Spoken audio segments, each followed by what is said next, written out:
all over the place. And his stamina, Maria, I've never seen anything like it in my life. I mean, I've just never seen it. Howdy, folks. This is T-Pain USA, and welcome to another episode of the Really American T-Cast. Now, do old T-Pain a favor, and let's kick this show off with a like and a subscribe. T-Pain sure enough appreciates it. Now, with his daddy in court facing prison for election interference in New York City, you know old Eric Trump's got to be beside himself. He's so toe up, in fact, he's yet to find the strength to make it to court one single day. But that don't keep him from going on Fox News and talking about his daddy's phenomenal stamina.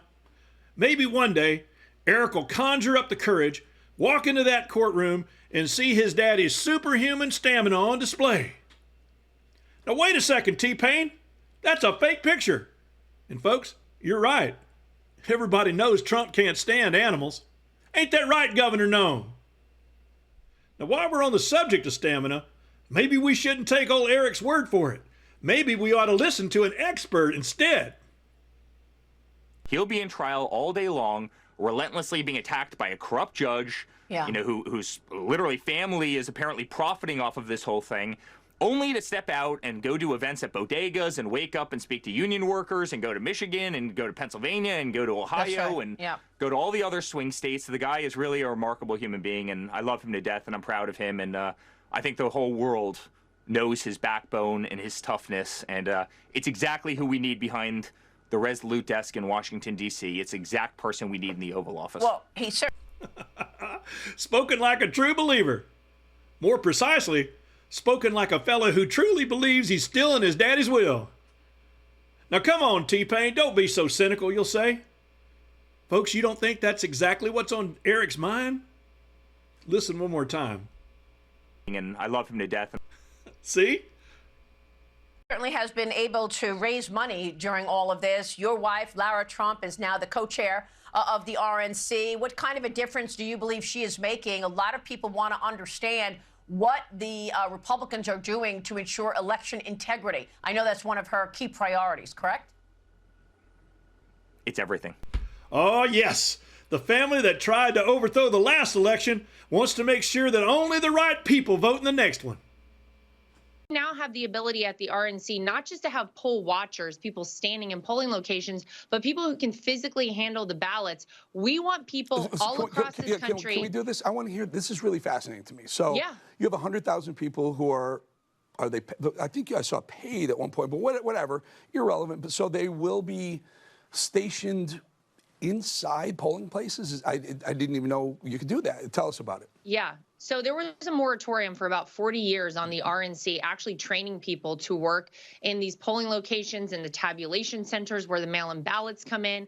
And last year, the judge who implemented that passed away, so that was lifted. And that gives us a great ability as we head into what I assume everyone understands is the most important election of our lifetime.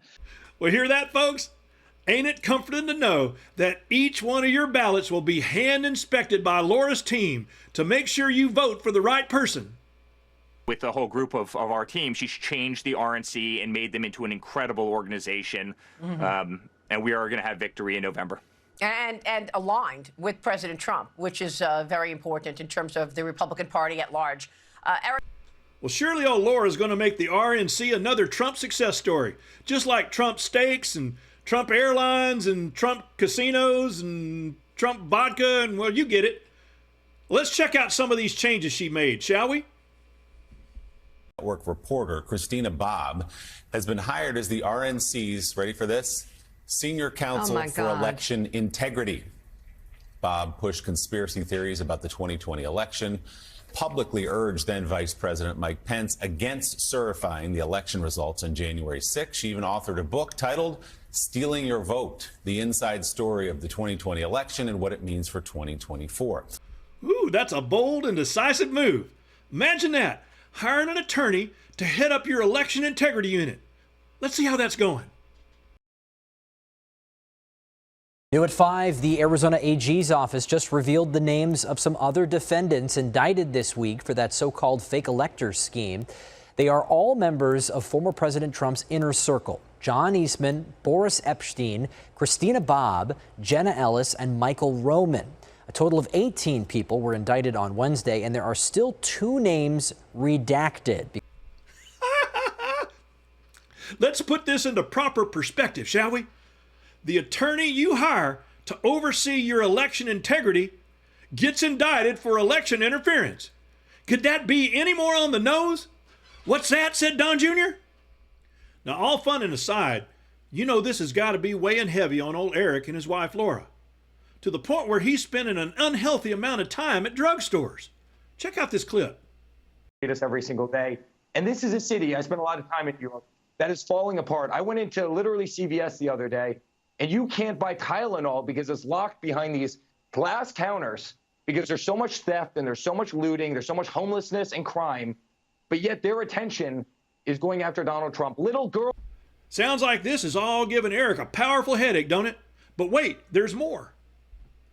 In New York City, homelessness is through the roof. I went into Duane Reade the other day, and literally you can't buy Advil in Duane Reade without having somebody come up with a key and unlock, those little plastic things that you pick up, because there's so much looting in the city. I mean, the city is going to hell. And now ask yourself this question. Ain't it weird that a fella so important and busy like Eric Trump has so much time to hang out at pharmacies? Maybe there's an innocent explanation. Maybe he's just running errands for his big brother. And they're going after a guy for a $130,000 payment?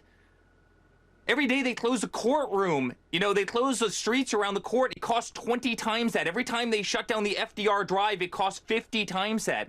No one believes it. All while in New York, you can't go into Duane Reade. You can't go into CVS and buy skin lotion because it has to be locked behind plexiglass because theft is so high. And the DA's entire focus is Donald Trump? Give me a break.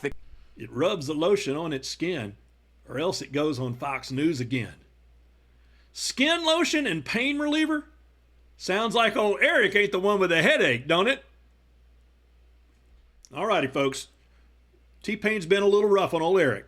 So don't you think we ought to do the Christian thing and reach out to him and wish him well? So tell you what, let's go on Twitter here and send him a little note of encouragement, shall we? What?